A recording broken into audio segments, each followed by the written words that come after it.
60 seconds academy में आपका स्वागत है। नमस्कार स्टूडेंट्स, आज हम नीट, जेई और बोर्ड्स के सबसे जरूरी चैप्टर्स में से एक स्ट्रक्चर ऑफ एटम यानी परमाणु की संरचना का एक मास्टर रिवीजन करने वाले हैं। बिल्कुल, और अगले कुछ मिनटों में हम इस चैप्टर के हर कोने को एक्सप्लोर करेंगे, मतलब इलेक्ट्रोमैग्नेटिक रेडिएशन से लेकर क्वांटम नंबर्स तक। और बोर मॉडल से लेकर इलेक्ट्रॉनिक कॉन्फ़िगरेशन के जो सबसे मुश्किल पीएच होते हैं, हम सब कुछ कवर करेंगे। हमारा लक्ष्य एक ही है कि इस सेशन के बाद इस टॉपिक से आने वाला कोई भी सवाल, चाहे वो कितना भी घुमा कर पूछा जाए, आप पूरे कॉन्फिडेंस से सॉल्व कर सकें और पूरे मार्क्स ला सकें। तो चलिए इस बेहद जरूरी टॉपिक की गहराई से पड़ताल शुरू करते हैं। मैम, चैप्टर की शुरुआत होती है लाइट के नेचर से, जो हमेशा से एक पहेली रही है।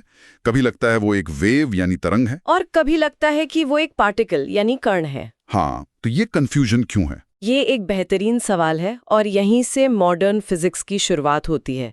इसी को हम कहते हैं लाइट का डुअल नेचर। कुछ चीजें जैसे इंटरफेरेंस वो साबित करती हैं कि लाइट एक वेव है। ओके। लेकिन कुछ घटनाएं जैसे फोटो इलेक्ट्रिक इफेक्ट उसे आप वेव मानकर समझा ही नहीं सकते। तो उनको समझाने के लिए मैक्स प्लैंक ने एक क्रांतिकारी आइडिया दिया। प्लैंक की इक्वेशन। हाँ, प्लैंक की इक्वेशन E = hν या फिर E = hc/λ। और यहीं पर वो एक शॉर्टकट आता है जो स्टूडेंट्स का बहुत बहुत समय बचाता है। एग्जैक्टली। स्टूडेंट्स एक वैल्यू हमेशा याद रखें जो आपकी कैलकुलेशन को रॉकेट की स्पीड दे देगी। हाँ। hc की वैल्यू लगभग 1240 eV नैनोमीटर होती है। Electron volt nanometre. हाँ, जब भी एनर्जी इलेक्ट्रॉन वोल्ट में और वेवलेंथ नैनोमीटर में हो, सीधे इस वैल्यू का इस्तेमाल करें। ठीक है। इससे जुड़े दो और छोटे फॉर्मूला हैं। एक तो फोटॉन का मोमेंटम P = h/λ और एक है वेव नंबर v⁻, जो बस 1/λ होता है। एनर्जी की बात हो रही है तो इलेक्ट्रोमैग्नेटिक स्पेक्ट्रम का ऑर्डर भी बहुत पूछा जाता है। हाँ, उसे एनर्जी के घटते क्रम में याद रखना जरूरी है। सबसे ज्यादा एनर्जी वाली गामा रेज, फिर एक्स-रेज, यूवी। बिल्कुल, यूवी, विजिबल, इंफ्रारेड, माइक्रोवेव्स और सबसे कम एनर्जी वाली रेडियो वेव्स। ठीक है, तो अब आते हैं उस टॉपिक पर जिसने आइंस्टाइन को नोबेल प्राइज दिलाया, फोटो इलेक्ट्रिक इफेक्ट। हाँ, इसकी मेन इक्वेशन है hν = phi + ke max। लेकिन मैम, स्टूडेंट सबसे ज्यादा कंफ्यूज होते हैं इंटेंसिटी और फ्रीक्वेंसी में। अगर हम ज्यादा तेज रोशनी डालें तो क्या इलेक्ट्रॉन की एनर्जी बढ़ जाएगी? बहुत अच्छा सवाल है और ये इस टॉपिक का सबसे बड़ा पेच यानी ट्रैप है। इसे एक एनालॉजी से समझते हैं। ओके। मान लीजिए एक कांच की खिड़की है जिसे तोड़ने के लिए एक खास एनर्जी की जरूरत है। ये एनर्जी है वर्क फंक्शन फाई। ठीक है। अब आप उस पे पत्थर फेंक रहे हैं। आपके पत्थर की एनर्जी है hν। अगर आप हल्के हल्के पत्थर फेंकते हैं, मतलब लो फ्रीक्वेंसी वाले, तो आप चाहे एक पत्थर फेंकें या 1000, मतलब लो इंटेंसिटी हो या हाई इंटेंसिटी, खिड़की नहीं टूटेगी, कोई इलेक्ट्रॉन नहीं निकलेगा। अच्छा, मतलब जब तक फोटोन के पास कम से कम वर्क फंक्शन जितनी एनर्जी ना हो तब तक कुछ नहीं होगा। बिल्कुल। और जैसे आप एक भारी पत्थर फेंकते हैं, हाई फ्रीक्वेंसी वाला, जिसकी एनर्जी वर्क फंक्शन से ज्यादा है, तो खिड़की टूट जाएगी, मतलब इलेक्ट्रॉन निकल जाएगा। और जो बची हुई एनर्जी है वो पत्थर के टुकड़ों की काइनेटिक एनर्जी यानी ke max बन जाएगी। और अगर हम ऐसे कई भारी पत्थर फेंके, मतलब हाई इंटेंसिटी, तो कई जगह से खिड़की टूटेगी, मतलब ज्यादा इलेक्ट्रॉन निकलेंगे, लेकिन हर टुकड़े की मैक्सिमम एनर्जी उतनी ही रहेगी। तो इसका मतलब फ्रीक्वेंसी न्यू तय करती है इलेक्ट्रॉन की एनर्जी। हाँ, और इंटेंसिटी तय करती है इलेक्ट्रॉनों की संख्या। यही इसका सार है। और स्टॉपिंग पोटेंशियल का क्या रोल है? स्टॉपिंग पोटेंशियल वो नेगेटिव वोल्टेज है जो सबसे तेज इलेक्ट्रॉन को भी रोकते। अब क्योंकि ये एनर्जी पर निर्भर करता है, इसलिए ये भी सिर्फ और सिर्फ फ्रीक्वेंसी पर निर्भर करता है, इंटेंसिटी पर नहीं। ओके, तो नीट में इंटेंसिटी वर्सेस फ्रीक्वेंसी पर डायरेक्ट सवाल आते होंगे। हाँ, और जेई एडवांस्ड में ke वर्सेस न्यू ग्राफ पर, जिसका स्लोप प्लैंक कांस्टेंट यानी h होता है। तो प्लैंक के इस आइडिया ने कि एनर्जी छोटे छोटे पैकेट्स में आती है, एटम को समझने में कैसे मदद की? यहीं पर नील्स बोर की एंट्री होती है ना? एकदम सही। रदरफोर्ड का मॉडल ये नहीं समझा पाया था कि एटम स्टेबल क्यों है। बोहर ने प्लैंक के क्वांटम थ्योरी को एटम पर लगाया और एक नया मॉडल दिया। लेकिन यहाँ सबसे पहली और जरूरी बात याद रखनी है, बोहर का मॉडल यूनिवर्सल नहीं है। अच्छा। ये सिर्फ और सिर्फ सिंगल इलेक्ट्रॉन सिस्टम्स पर ही लागू होता है, जैसे hydrogen, H, He plus, Li square plus. मतलब हम इसे हीलियम एटम He पर भी नहीं लगा सकते? नहीं, बिल्कुल नहीं, क्योंकि हीलियम में 2 इलेक्ट्रॉन होते हैं और बोहर का मॉडल इलेक्ट्रॉन इलेक्ट्रॉन के बीच के रिपल्शन को हैंडल नहीं कर सकता। ये इसका सबसे बड़ा लिमिटेशन और सबसे बड़ा एग्जाम ट्रैप है। समझ गया। अब आते हैं इसके 3 गोल्डन फॉर्मूलाज पर। Radius Rn is equal to 0.529 into n square z angstrom. Velocity Vn is equal to 2.18 into 10 to the power 6 into Zn ms. और energy En is equal to minus 13.6 into z square n square ev. इस energy formula में ये जो negative sign है, ये अक्सर students को confuse करता है। इसका क्या मतलब है? ये नेगेटिव साइन बहुत ज़रूरी है। ये दिखाता है कि इलेक्ट्रॉन न्यूक्लियस के अट्रैक्शन से बंधा हुआ है, मतलब एक बाउंड स्टेट में है। ओके, उसकी एनर्जी 0 से कम है। हाँ, अगर आप उसे एटम से बाहर निकालना चाहते हैं, मतलब n is equal to infinity पर ले जाना चाहते हैं, तो आपको उसे प्लस 13.6 eV एनर्जी देनी होगी ताकि टोटल एनर्जी 0 हो जाए।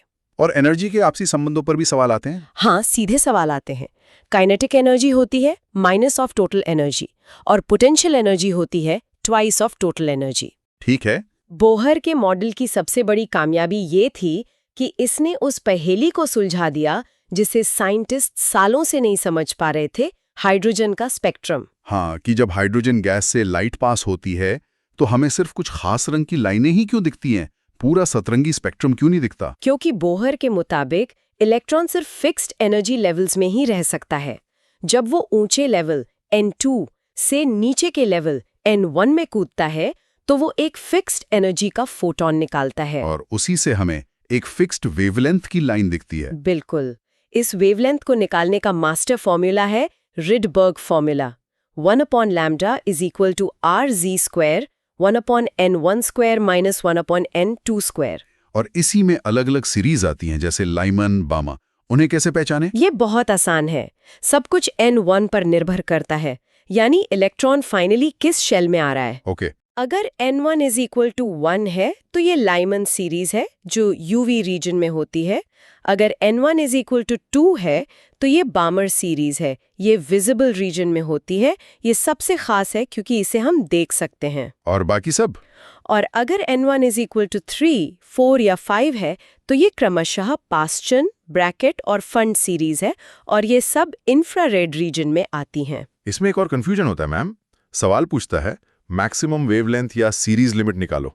इसका क्या मतलब है? ये एक बहुत कॉमन ट्रैप है। बस याद रखें, एनर्जी और वेवलेंथ उल्टे होते हैं। Is equal to hc lambda? हाँ, तो मैक्सिमम वेवलेंथ का मतलब है minimum energy.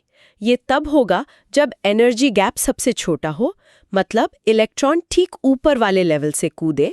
N2 is equal to N1 plus 1। इसे सीरीज की पहली लाइन भी कहते हैं। बिल्कुल। और मिनिमम वेवलेंथ का मतलब है मैक्सिमम एनर्जी। ये तब होगा जब एनर्जी गैप सबसे बड़ा हो, मतलब इलेक्ट्रॉन अनंत से कूदे। N2 is equal to infinity। इसे सीरीज लिमिट कहते हैं। तो बोर का मॉडल जबरदस्त था, पर वो इलेक्ट्रॉन को सिर्फ एक पार्टिकल मान रहा था जो एक फिक्स्ड ऑर्बिट में घूमता है। लेकिन हम पहले ही देख चुके हैं कि लाइट का डुअल नेचर होता है। तो क्या यहाँ कोई कनेक्शन है? बिल्कुल है। यहीं पर डी ब्रॉगली ने एक क्रांतिकारी सवाल पूछा। अगर एक वेव जैसे लाइट पार्टिकल की तरह व्यवहार कर सकती है, तो क्या एक पार्टिकल जैसे इलेक्ट्रॉन भी वेव की तरह व्यवहार कर सकता है? और जवाब था हाँ। उन्होंने कहा कि हर मूविंग पार्टिकल के साथ एक वेव जुड़ी होती है जिसकी वेवलेंथ होती है lambda is equal to HMV। मतलब एक चलती हुई क्रिकेट बॉल की भी वेवलेंथ होती है? टेक्निकली हाँ, होती है, लेकिन क्रिकेट बॉल का मास इतना ज्यादा होता है कि उसकी वेवलेंथ इतनी छोटी आती है कि उसे मापा ही नहीं जा सकता। अच्छा। इसीलिए डी ब्रॉगली का कॉन्सेप्ट सिर्फ माइक्रोस्कोपिक पार्टिकल्स जैसे इलेक्ट्रॉन और प्रोटॉन के लिए महत्वपूर्ण है। इसके लिए भी कोई शॉर्टकट है?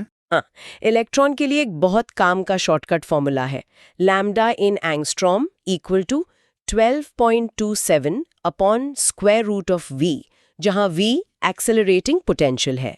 और अगर इलेक्ट्रॉन एक वेव है तो फिर हम उसकी फिक्स्ड पोजीशन और रास्ते की बात कैसे कर सकते हैं? जैसा बोर ने कहा था, एक वेव तो फैली हुई होती है। प्रिसाइसली, आपने अगले टॉपिक की नींव रख दी है, हाइजेनबर्ग का अनसर्टेनिटी प्रिंसिपल।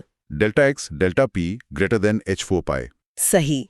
इसका गहरा मतलब ये है कि आप किसी भी माइक्रोस्कोपिक पार्टिकल की पोजीशन और मोमेंटम को एक ही समय पर पूरी सटीकता से नहीं जान सकते। ये फिजिक्स की एक फंडामेंटल लिमिट है। तो हाइजेनबर्ग ने बोर के फिक्स्ड ऑर्बिट के आइडिया को गलत साबित कर दिया। तो फिर इलेक्ट्रॉन का एटम में पता क्या है? हम उसे कैसे लोकेट करते हैं? बहुत बढ़िया सवाल। अब हम ऑर्बिट की बात नहीं करते, हम ऑर्बिटल की बात करते हैं। ऑर्बिटल वो 3D स्पेस है जहां इलेक्ट्रॉन के पाए जाने की प्रोबेबिलिटी सबसे ज्यादा होती है। और इसका पता हमें मिलता है क्वांटम नंबर्स से। हाँ, 4 क्वांटम नंबर्स से इन्हें इलेक्ट्रॉन का एड्रेस समझ सकते हैं। एड्रेस, ये एनालॉजी इंटरेस्टिंग है। हाँ, देखिए, पहला है प्रिंसिपल क्वांटम नंबर n। ये है शहर, ये शेल और एनर्जी लेवल बताता है। 1 2 3। बिल्कुल। दूसरा एजीम्यूथल क्वांटम नंबर l। ये है मोहल्ला, ये ऑर्बिटल की शेप बताता है। l = 0 से n-1 तक। जैसे l = 0 मतलब s ऑर्बिटल जो स्फेरिकल है। करेक्ट। तीसरा है मैग्नेटिक क्वांटम नंबर ml। ये है मकान नंबर, ये स्पेस में ऑर्बिटल का ओरिएंटेशन बताता है। और चौथा स्पिन क्वांटम नंबर ms। ये बताता है उस घर में रहने वाला इंसान क्लॉकवाइज घूम रहा है या एंटी क्लॉकवाइज। +½ या -½ एकदम सही। इस एड्रेस सिस्टम से ही जुड़ा है नोड्स का कॉन्सेप्ट, जहां इलेक्ट्रॉन के मिलने की प्रोबेबिलिटी 0 होती है। बिल्कुल। टोटल नोड्स का सिंपल फॉर्मूला है n-1। इसमें से एंगुलर नोड्स होते हैं l के बराबर और रेडियल नोड्स होते हैं n-l-1। इस पर सीधे फॉर्मूला बेस्ड सवाल आते हैं। मैम, एक और जगह बहुत कंफ्यूजन होता है, एंगुलर मोमेंटम। बोर का भी एक फॉर्मूला था और यहाँ भी एक है। ये एक मास्टर ट्रैप है, इन्हें मिक्स मत कीजिए। बोहर का फॉर्मूला L = NH2π एक 2D ऑर्बिट के लिए था। वो क्वांटाइज्ड था लेकिन गलत था। तो सही फॉर्मूला क्या है? क्वांटम मैकेनिक्स का सही फॉर्मूला ऑर्बिटल एंगुलर मोमेंटम के लिए है L = √LL+1 H2π। दोनों में n और l का फर्क है। ठीक है, तो अब हमारे पास इलेक्ट्रॉन का एड्रेस सिस्टम है। अब सवाल यह है कि अलग-अलग ऑर्बिटल्स में इलेक्ट्रॉन्स को भरा कैसे जाता है? इसके क्या नियम है? इसके 3 बुनियादी नियम हैं। पहला है ऑफ बाउ प्रिंसिपल, जो कहता है कि इलेक्ट्रॉन पहले लोअर एनर्जी ऑर्बिटल में भरते हैं। N+L रूल से। हाँ, N+L रूल से एनर्जी का ऑर्डर तय होता है। दूसरा है पाउली एक्सक्लूजन प्रिंसिपल। ये कहता है कि एक एटम में किन्हीं भी 2 इलेक्ट्रॉनों के चारों क्वांटम नंबर सेम नहीं हो सकते। एड्रेस यूनिक होना चाहिए। बिल्कुल। और तीसरा है हुंड्स रूल, जो कहता है कि एक ही एनर्जी के ऑर्बिटल्स में इलेक्ट्रॉन पहले अकेले अकेले भरते हैं, उसके बाद ही उनकी पेयरिंग शुरू होती है। और इसी से जुड़ा है स्टेबिलिटी का कॉन्सेप्ट, कि हाफ फिल्ड और फुली फिल्ड सबशेल्स ज्यादा स्टेबल होते हैं। पर ऐसा क्यों होता है? इसका जो सबसे महत्वपूर्ण कारण है वो है एक्सचेंज एनर्जी। Exchange energy? हाँ, इसका सरल मतलब है कि जब एक जैसे ऑर्बिटल्स में एक ही स्पिन वाले कई इलेक्ट्रॉन्स होते हैं तो वो आपस में अपनी जगह बदल सकते हैं, मतलब एक्सचेंज कर सकते हैं। जितनी ज्यादा अदला बदली के मौके होते हैं उतनी एनर्जी रिलीज होती है और सिस्टम उतना ही स्टेबल हो जाता है। अच्छा, इसीलिए D5 कॉन्फ़िगरेशन D4 से ज्यादा स्टेबल है। बिल्कुल। और इसी एक्स्ट्रा स्टेबिलिटी की वजह से केमिस्ट्री के 2 सबसे मशहूर अपवाद आते हैं, क्रोमियम और कॉपर। हाँ, ये तो सबको याद रहते हैं। क्रोमियम, जिसका एटॉमिक नंबर 24 है, वो 3d4 4s2 की जगह R 3d5 4s1 बन जाता है। और कॉपर 29, वो 3d9 4s2 की जगह R 3d10 4s1 बन जाता है। अब आते हैं उस ट्रैप पर जो सच में वेरी हाई PYQ जोन है, आयनों का कॉन्फ़िगरेशन। मान लीजिए हमें आयरन Fe से Fe2+ बनाना है। Fe का कॉन्फ़िगरेशन है R 3d6 4s2। आखिरी इलेक्ट्रॉन तो 3D में भरा गया था, तो क्या इलेक्ट्रॉन 3D से ही निकलेगा? ये सबसे बड़ी गलती है जो स्टूडेंट्स करते हैं। नहीं, नियम याद रखें, इलेक्ट्रॉन हमेशा सबसे भारी शेल से निकलता है, मतलब हाईएस्ट n वैल्यू से। आयरन के केस में बाहरी शेल n = 4 है, जबकि 3D तो अंदर का n = 3 शेल है।